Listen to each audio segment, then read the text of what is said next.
大家好，我是美食多 YouTube 黄金3小时。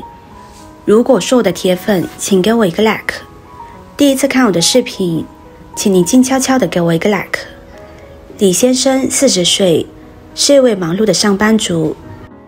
每天早晨，他总是匆匆喝一碗粥，然后出门开始忙碌的一天。然而，近期他发现自己总是感到乏力、头晕。他注意到早晨起床后，常常会出现一定程度的恶心、无力，甚至连平时熟悉的工作也觉得力不从心。李先生感到非常困扰。为了解决这个问题，他决定去医院进行一次全面的体检。在医院，李先生详细地向医生描述了自己的症状，包括乏力、头晕、恶心等。医生仔细询问了他的饮食习惯，了解到他长期只喝粥作为早餐，缺乏其他营养物质的摄入。接着，医生为李先生安排了一系列检查，包括血常规、尿常规、生化全套等。根据检查结果和病史，医生初步断定李先生为慢性营养不良。医生解释说，长期只喝粥作为早餐，容易导致蛋白质、维生素和矿物质等营养素的摄入不足，从而影响身体健康。为了解决这一问题，医生建议李先生调整早餐饮食结构，因此医生还为他制定了一份健康的早餐食谱，包括全麦面包、鸡蛋、牛奶、豆腐等食物，以确保他能够摄入丰富的营养。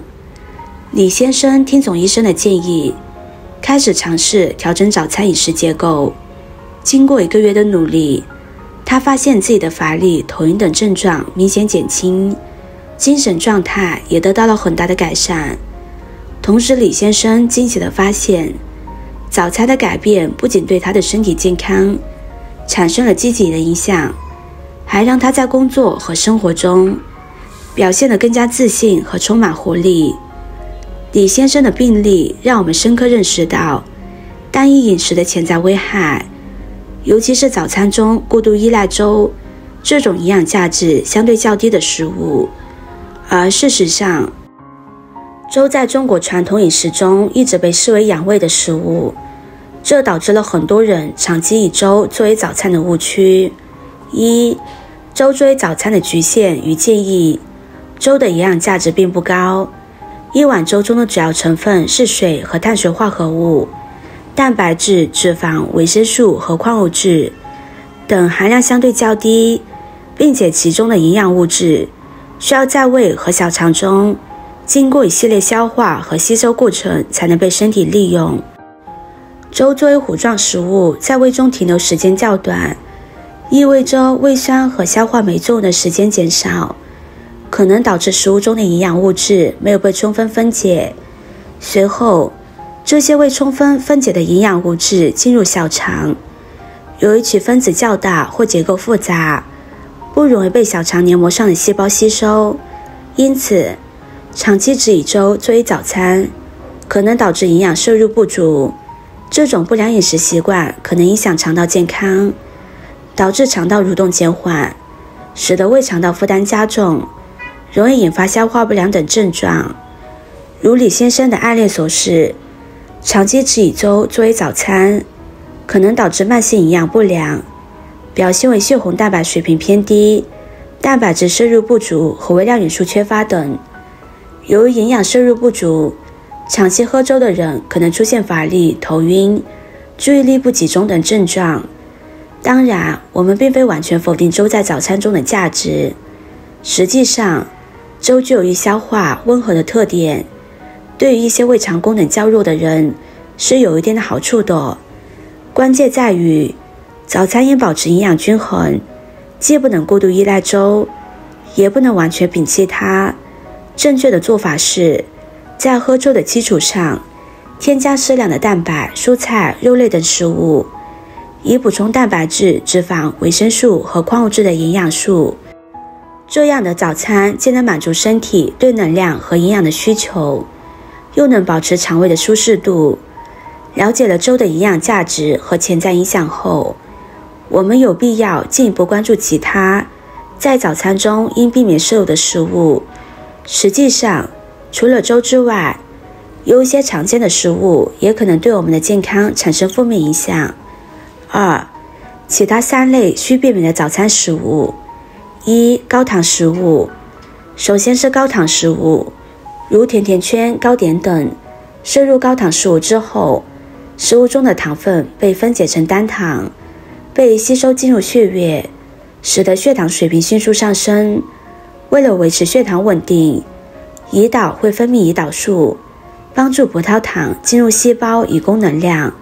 然而，长期摄入过多糖分可能导致胰岛素受体敏感性降低，形成胰岛素抵抗，使得血糖无法有效进入细胞，从而增加患上2型糖尿病的风险。此外，过量的糖分会被肝脏转化为脂肪储存，脂肪组织中的过量脂肪会释放脂肪酸和隐性细胞因子，引起全身炎症反应，导致肥胖。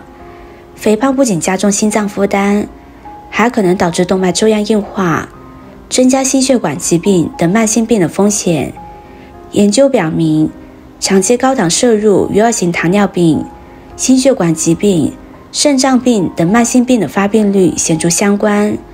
因此，在选择早餐食物时，应尽量减少高糖食物的摄入，以保持血糖稳定，降低患病风险。通过控制糖摄入并保持健康的饮食结构，有助于预防慢性病的发生与发展。2、高油食物。其次需要避免的是高油脂食物，如油炸食品、脂肪含量高的熟食等。高油脂食物会增加热量摄入，容易导致肥胖。3、加工食物。最后，应避免食用过多的加工食品，如方便面、膨化食品等。加工食品通常含有大量的添加剂、防腐剂、人造色素等化学物质。这些化学物质在摄入体内之后，可能对肝脏、肾脏等器官造成负担。具体来说，这些添加剂可能干扰正常的新陈代谢过程，导致肝脏解毒能力降低。长期摄入过量添加剂可能导致肾脏滤过功能受损，影响肾脏对有害物质的排出。3、健康早餐选择的建议。通过对李先生的病例分析，我们应当认识到早餐的重要性，以及避免喝粥和其他不健康食物的必要性。在今后的生活中，我们应当重视早餐，保持营养均衡，以促进身体健康，提高生活质量。为了维护健康，应尽量选择新鲜、天然的食品来制作早餐，增加蔬菜、水果、全谷类食品等富含纤维、维生素和矿物质的食物，从而有助于维护肠道健康，提高免疫力和预防慢性病。平时我们可以多喝一些燕麦粥，或者吃鸡蛋和全麦吐司、酸奶和水果碗，或者是一些蔬菜煎饼。在饮食调整的同时，保持良好的生活习惯和作息，也是维护身体健康的关键。遵循一定的作息规律，确保每天有足够的睡眠时间。